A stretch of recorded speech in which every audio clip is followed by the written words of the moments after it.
میں آپ کو یہ بتا دوں کہ میری آپ کے ساتھ پہلی بار شناسائی اور واقفیت تب ہوئی تھی جب آپ نے اپوزیشن کی تھی کنورژن والے ایکٹ کے اوپر، پوسٹ کنورژن. اب اس کا پس منظر میں دیتا ہوں آڈینس کو کہ سندھ کے اندر پیپلز پارٹی کی پشت پناہی میں وہاں کے بدماش لوگ جبرن ہندو بچے بچیوں کو نکاح کے چکر میں اور زمین ضبط کرنے کے چکر میں وڈیروں کی بدماشی. آپ کو پتہ ہے کہ میں نے پرائیویٹ جیلز کے اوپر لیجسلیشن لے آیا ہوں، اور وہ پرائیویٹ جیل کی لیجسلیشن سینٹ کی اسٹینڈنگ کمیٹی نے یونانیمسلی پاس کر لی. یعنی آپ پرائیویٹ جیل کو نہیں الاؤ کریں گے؟ پرائیویٹ جیل پاکستان میں الاؤ نہیں ہوگا، اور پرائیویٹ جیل کے لیے اسپیسیفک قانون سازی، ڈیڈیکیٹڈ لیجسلیشن صرف پرائیویٹ جیل کے لیے سندھ. اور میں نے وہاں یہ جو کنورجن ہیں یہ مذہبی نقطۂ نظر سے جو وہاں فورس کنورجن اگر ہے وہ نہیں ہو رہی، وہ وڈیرے ہیں، وہ مسلمانوں کو بھی اغوا کر رہے ہیں، ہندوؤں کو بھی اغوا کر رہے ہیں، اور اس میں زیادہ تر وہ لوگ شامل ہیں جن کا خود دین سے کوئی واسطہ وہ نہیں ہے.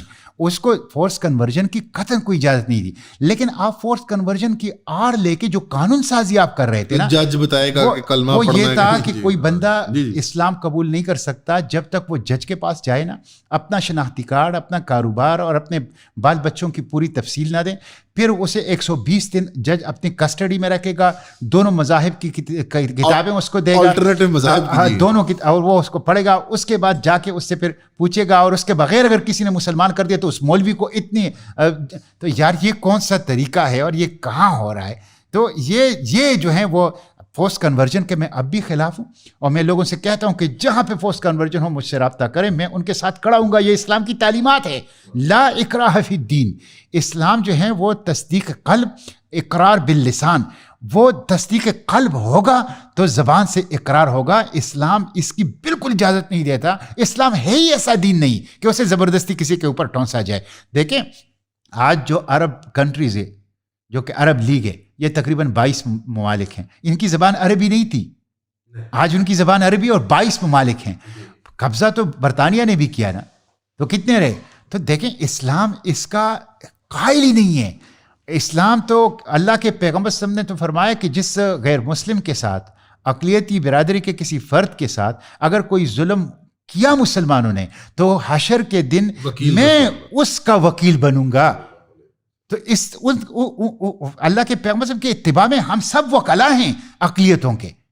ہم جو مینارٹیز ہیں ہم ان کے وکیل ہیں، ان کے محافظ ہیں، ان کے پاسبان ہیں.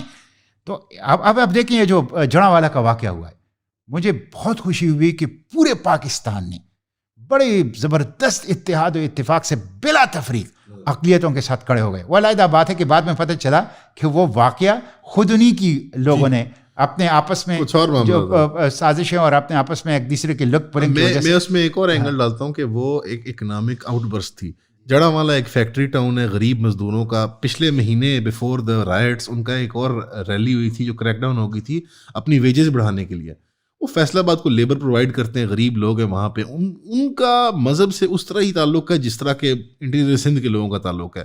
تو میری ایک کرسچن جرنلسٹ ہے، ان سے بھی بات ہوئی تھی، تو وہ کہہ رہے تھے کہ یار یہ ان کو کوئی صلیب سے یا وہ ٹرینٹی سے مسئلہ نہیں ہے. وہ بیچارے فیکٹری ٹاؤن کے غریب لوگ تھے، انہوں نے اپنی اکنامک فرسٹریشنز جو ہیں وہ اس طرح سے وینٹ آؤٹ کر دی. لیکن بحیثیت مسلمان ہمارا تب بھی فرض بنتا ہے کہ کسی بھی اقلیت کے اوپر اس طرح کا ظلم ہو تو ہم کھڑے رہیں گے.